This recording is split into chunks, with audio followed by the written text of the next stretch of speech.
ArsenalFanTV. I don't know what to say about that game. We had all the play, but went 1-0 down. And then after that, they could have easily have got a second as well, with again a bit of dithering in our half. But in the second half, much better from Arsenal, and deserved 2-1 winners in the end. Yeah, it was, Robbie. In the end, we got the result. I mean, I think today we played against a team who basically sat off us. They sure did, yeah. One of the reasons we won so comfortably at Everton is Everton pressed, and we were able to create overloads and attacking thirds and create openings. But Swansea sat in a 3-5-2 today with everybody behind the ball. We needed to start with intensity and urgency, and we didn't do that today. We started slowly. We were moving the ball sideways. We couldn't get Ozil and Sanchez in the game for 40 minutes. We did have 80% possession, but it was typical Arsenal sideways sort of passing, going nowhere. And then, of course, the problem I've got with this team is there's always a mistake in us. Today, the key moments in the first half, Koscielny with the first error. Yeah. But when the ball was played through, Robbie, to Kluklak from Abraham, really Czech should have come out, narrowed the angle and stopped the shot. What about Bellerin as well? He didn't look aware of what was going on around him. There's a lack of awareness. I mean, one thing, Robbie, about the 3-4-3 shape, it's meant to give us more solidity. And we're the only team, I think, it gives us less solidity.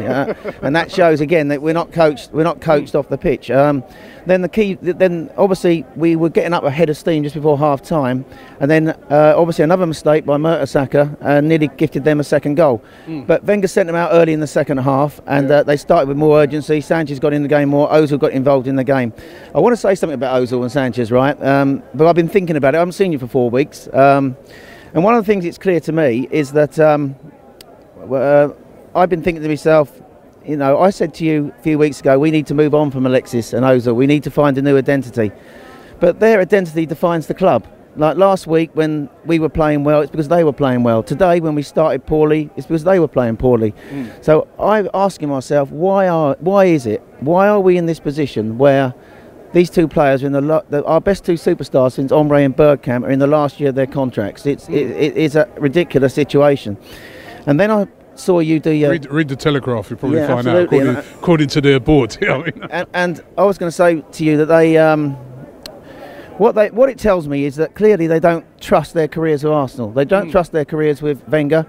They don't think he can give them the tools around them to deliver on the pitch and for us to make inroads into winning top trophies. Now, what we saw at the AGM was Ivan Gazidis turn around and say that we are the metric argument about more points per money spent. So when we're trying to grow this club over the next years, and we got people like Lamar and people like Draxler coming through the door, they're going to say to them, do you know, come and play for Arsenal because we get more points per million spent than any team. Don't worry about winning the Champions League. Don't worry about winning the Premier League. And that, you know, that's their argument. And I think what we've seen at Arsenal over the last few years is that Arsene Wenger has failed to develop a group of players, epitomised by Theo Walcott.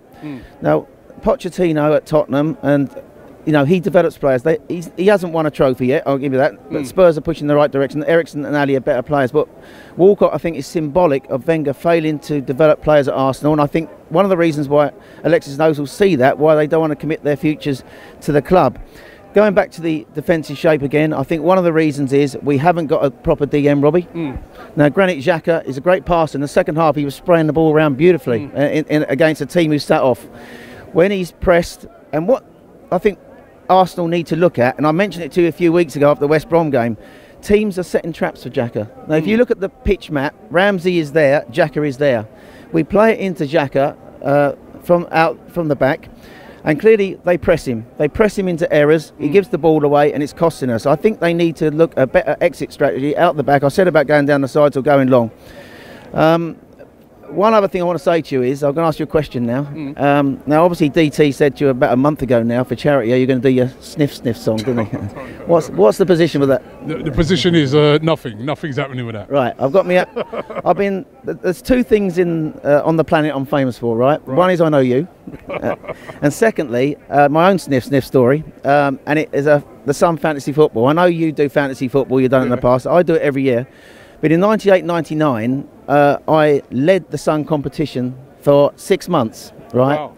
And I had my team, I can remember it today. A lot of you people here are very young, and your viewers will be young, so they might not remember some of these players. You might. My team was Walker in goal, Dixon and Keogh in the Arsenal solid defence, LeBoeuf and Dennis Irwin. I had Lee Bowyer, Benito Carboni, and Poyet in midfield. And up front, I had Fowler, York and Cole. Now, I was winning it by 50 points going into April. If you remember that season, there was a lot of... First of all, Robbie Fowler got banned for a couple of games because he showed his bottom to Graham Lasso. I think there was something about was Lasso gay and all this, or allegedly gay. Well, I was winning the Sun and I would have won 100 grand, right? And then what happened is Robbie Fowler played in a Merseyside derby in late April for Liverpool against Everton. There was a story in the Mersey papers that week that he was sniffing coke. Now, and what happened, Robbie? I remember. He scored and he went down and he sniffed the like he's sniffing the line. Yeah. And basically what happened was he got a ban for the last 6 weeks. I was leading it by 50 points. I lost my star striker.